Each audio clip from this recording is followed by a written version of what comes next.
नमस्ते, आप देख रहे हैं द न्यूज वाला नेटवर्क। आज मैं बताऊंगा पूरे मास्क की कहानी। रुड़की विधायक प्रदीप बत्रा का जब से मास्क को लेकर के चालान कटा है तब से लगातार मास्क की ही पूरी कहानी चल रही है। अब इस मास्क को मैं हटा करके दूर रखता हूं क्योंकि इस विषय को लेकर के आपके सामने रखूंगा। मैं काफी डिस्टेंस पे हमारे कैमरा पर्सन है तो मैं खुल करके आपको बात समझा पाऊंगा। विधायक प्रदीप बत्रा जी का जैसे ही चालान कटने के बाद वीडियो वायरल हुआ सोशल मीडिया पर, और वायरल होते ही समर्थक और विरोधी सामने आकर के खड़े हो गए। समर्थक ये कहते हैं कि बिल्कुल अन्याय हुआ, गलत हुआ, नहीं कटना चाहिए। विरोधी कहते हैं कि गलत करोगे तो कटेगा। अब इस बीच कोई न कोई पक्ष चाहिए था, उस पक्ष को रखने का काम कर दिया गया विधायक प्रदीप बत्रा की तरफ से। विधायक प्रदीप बत्रा जी ने यह कहा था कि यह एक्शन का रिएक्शन है। रिएक्शन तो दिखा रहे हैं, एक्शन तो दिखाया नहीं उन्होंने। रिएक्शन कब होगा? एक्शन पे ही तो होगा। आप बताइए, तो न्यूटन का लॉ है, एक्शन प्लस रिएक्शन। तो we are not mad, we are not illiterate कि हम रिएक्ट करेंगे बिना बात के। सोच करके देखिए, कॉन्ट्राडिक्टरी, विरोधाभास आपको कहीं ना कहीं देखने को मिलेगा।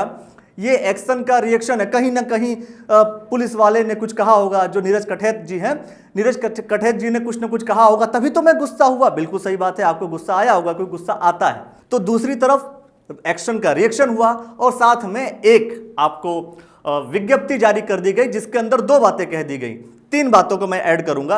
एक कि जो पैसा फेंका था मैंने, वो सोशल डिस्टेंसिंग के कारण फेंका था, लेकिन फिर विधायक जी एक और बात बोल बैठे थे कि एक्शन का रिएक्शन था। तो एक चीज क्लियर करना चाहिए, सोशल डिस्टेंसिंग था या एक्शन का रिएक्शन था। दूसरी तरफ उन्होंने कहा कि 500 रुपये जो चालान कटे हैं वो मेरा वापस कर दो, क्योंकि ये चालान गलत तरीके से काटा गया। अब वहां का पूरा वीडियो अभी तक तो किसी के सामने आया नहीं। जिन वीडियो को लेकर के दावा किया जा रहा है कि बहस जो दिखी उस समय का वीडियो लोगों के सामने जो नजर आया, उस दौरान विधायक जी के चेहरे पर मास्क लगा हुआ था। लेकिन उसके पहले की क्या कहानी थी वो वीडियो अभी तक नहीं नजर आया। हो सकता है कि उस समय कोई कैमरामैन वहां रहा नहीं होगा, विवाद बढ़ा होगा तो कोई कैमरामैन आ गया होगा, किसी ने वीडियोग्राफी कर ली होगी। ये तमाम बातें हैं। तो सोशल मीडिया पर जैसे ही विधायक जी के स्टेटमेंट्स आए कि 500 रुपये का डिस्टेंस, सोशल डिस्टेंसिंग के कारण मैंने फेंका था। दूसरी तरफ उन्होंने एक बात कह दी थी कि मुझे 500 रुपया वापस चाहिए क्योंकि मेरा चालान निरस्त होना चाहिए। लेकिन ऐसे आम जनता के चालान जब कटते हैं तो कोई भी व्यक्ति वापस कराने के लिए नहीं आता है। बहुत से ऐसे लोग हैं जिनका चालान कट जाता है, वापस कराने के लिए लोग चिल्लाते हैं, सड़कों पर आते हैं, कहते हैं मेरा चालान वापस कर दो क्योंकि मैं किसी न किसी सिचुएशन में कहीं ना कहीं फंसा हुआ था जिस वजह से मेरा ये चालान कटा। लेकिन पुलिस कभी भी चालान को वापस नहीं करती है। रेयर केसेस होते हैं जब किसी का चालान वापस हो जाता है।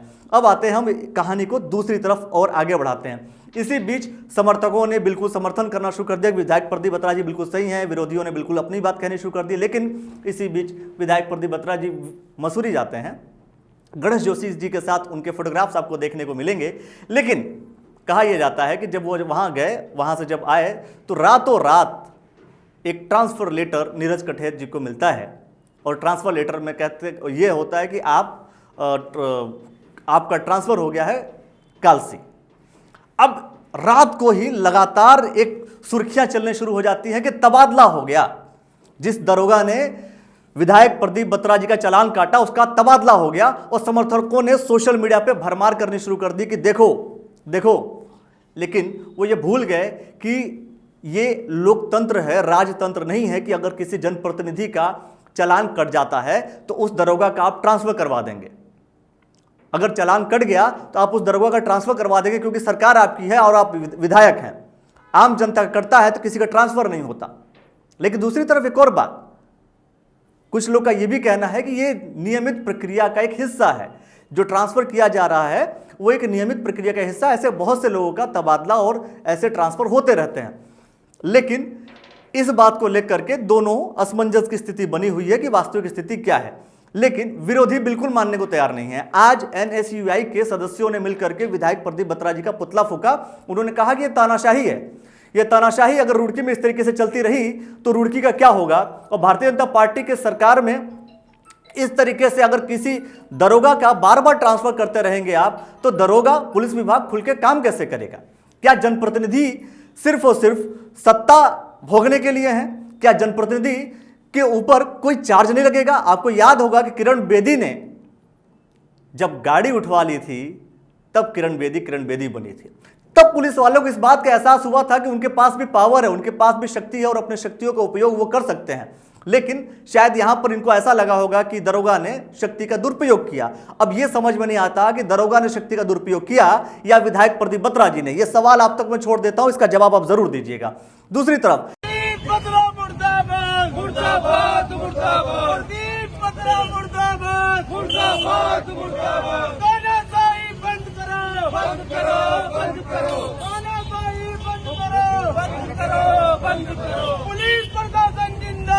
तो आज ही एनएसयूआई के जो कार्यकर्ता विधायक प्रदीप बत्रा जी का इस बात को लेकर के पुतला फूंक रहे थे कि विधायक जी ने मास्क नहीं लगाया था और दरोगा ने चालान जो काटा बिल्कुल सही काटा, उसी वक्त जिलाध्यक्ष एनएसयूआई के जिलाध्यक्ष सचिन चौधरी ने मास्क नहीं लगाया हुआ था।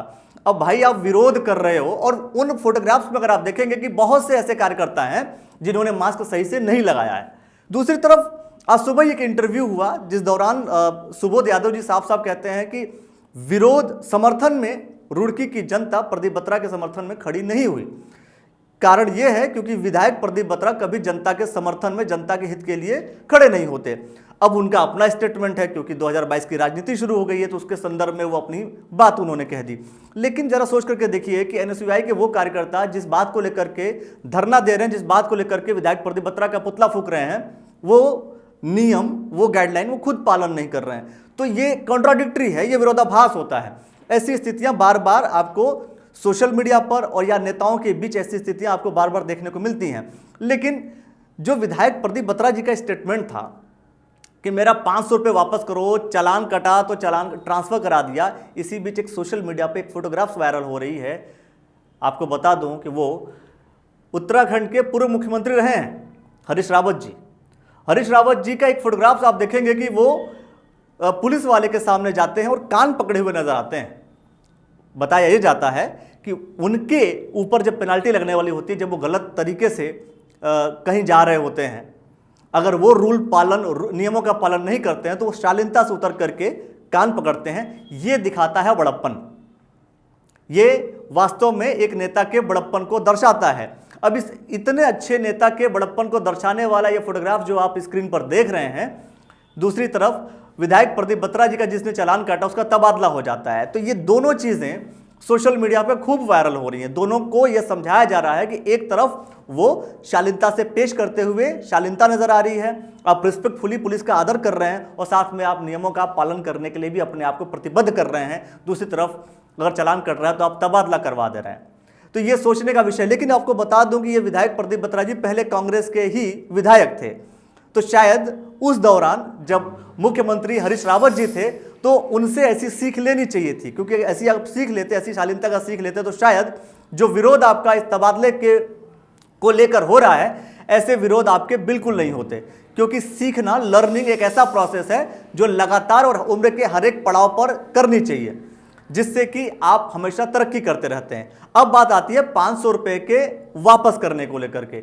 अब 500 रुपए के वापस करने को लेकर के बहुत से लोग ये कह रहे हैं कि भैया मैं दे देता हूं आपको, आपका चालान वहां से वापस नहीं होता है, वहां से नहीं हो रहा है तो मैं वापस कर देता हूं। राजा त्यागी जी हैं, वो भी कह रहे हैं कि मैं वापस कर देता हूं। मतलब ऐसा हो सकता है कि लोग, बहुत से लोग मिलकर के इकट्ठा करके बोले कि भाई ऐसा करो, ये 500 रुपया आप ले लो। लेकिन विषय 500 रुपये का नहीं है। अगर आप कानूनन प्रक्रिया को समझते हैं, चालान कटने का मतलब है कि आप दोषी साबित हुए। अगर आपका चालान वापस होता है तो आप दोषी नहीं हैं। इस कानूनी प्रक्रिया को भी इन लोगों को समझना पड़ेगा। तो कानूनी प्रक्रिया यह है कि अगर आपके ऊपर आपने चालान दिया है, इसका मतलब कि आप गलत थे। तो विधायक जी इसलिए 500 रुपया डिमांड कर रहे हैं क्योंकि वो ये साबित करना चाहते हैं कि हम गलत नहीं हैं। तो इसलिए 500 रुपये का खेल नहीं है, इस बात को आपको समझना पड़ेगा। लेकिन तबादले को लेकर के जो नियमित प्रक्रिया की बात कही जा रही है, एक तरफ कही जा रही है कि नियमित प्रक्रिया का हिस्सा है, एक तरफ कहा जा रहा है कि गुस्से में और तानाशाही से ट्रांसफर कर दिया गया है। अब इस बात का जवाब मुझे नहीं लगता है कि समर्थक भी दे पाएंगे। समर्थक तो इस बात को लेकर के खुश है कि विधायक जी का जिस व्यक्ति ने चालान काटा उसका तबादला हो गया, लेकिन वो भूल जाते हैं कि ये लोकतंत्र है, लोकतंत्र में कभी इस तरीके का काम नहीं किया जाता। ये भूल जाते हैं कि ये विधायक जी उसी पार्टी के विधायक थे जिसके पूर्व मुख्यमंत्री हरीश रावत कान पकड़ लिए थे। तो वो शालीनता विधायक जी में अगर नजर आती तो शायद स्थिति परिस्थितियां कुछ और हो सकती थी। तो ये बहुत सारी छोटी छोटी बारीकियां हैं जो मुझे लगता है कि आप लोग को समझना पड़ेगा। सिर्फ और सिर्फ विरोध और समर्थन से स्थितियां अच्छी नहीं बनेंगी। विरोध और समर्थन करने से सिर्फ और सिर्फ बिना सिर पैर का विरोध कर और समर्थन करने से क्या होगा? इस समय विरोधी इस बात को मानने को तैयार नहीं है कि रूटीन प्रक्रिया का हिस्सा है।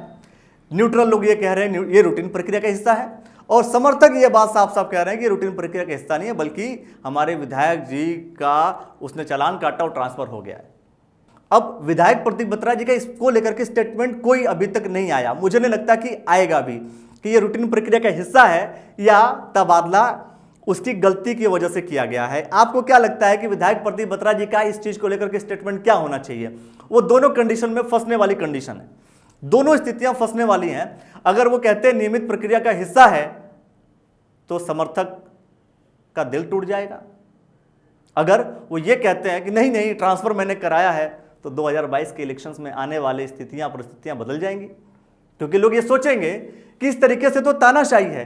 अब विधायक प्रदीप बत्रा जी का अभी तक कोई स्टेटमेंट नहीं आया। मैं कहना चाहूंगा कि आप भी स्टेटमेंट और उनका पक्ष जानने की जरूर कोशिश कीजिए, हम भी जरूर जानने की कोशिश करेंगे और ऐसे तमाम विषय को लेकर के आपके सामने आते रहेंगे। और आपको ऐसा कौन सा विषय है जो लगता है कि इस विषय को लेकर के हमें चर्चा करनी चाहिए, आपसे बात करनी चाहिए, वो विषय आप कमेंट सेक्शन में कमेंट जरूर कीजिएगा। मैं जो सवाल लेकर के आया था आपके सामने, वो सवाल आपको छोड़ देता हूं, जवाब आप देंगे। क्या लगता है आपको वास्तविक स्थिति क्या है? तबादला एक रूटीन प्रक्रिया का हिस्सा था या विधायक प्रदीप बत्रा के चालान काटने की वजह से उसका तबादला हुआ, या उसने गलती की थी तो यह तबादला हुआ? एक सबसे बड़ा सवाल। दूसरी तरफ 500 रुपए का चालान वापस होना चाहिए या नहीं होना चाहिए, या पैसे की बात आपको नजर आ रही है, या वास्तव में चालान एक कानूनी प्रक्रिया, उस पर कानूनी प्रक्रिया अपने ऊपर न लगे इस वजह से ऐसा हो रहा है? और एनएसयूआई के कार्यकर्ताओं ने जो मास्क नहीं पहना उस विषय को लेकर के आप क्या कहना चाहते हैं? कमेंट सेक्शन में कमेंट जरूर कीजिए। ऐसे तमाम विषयों को लेकर के हम आते रहेंगे। आप सभी का बहुत बहुत धन्यवाद दोस्तों, बहुत बहुत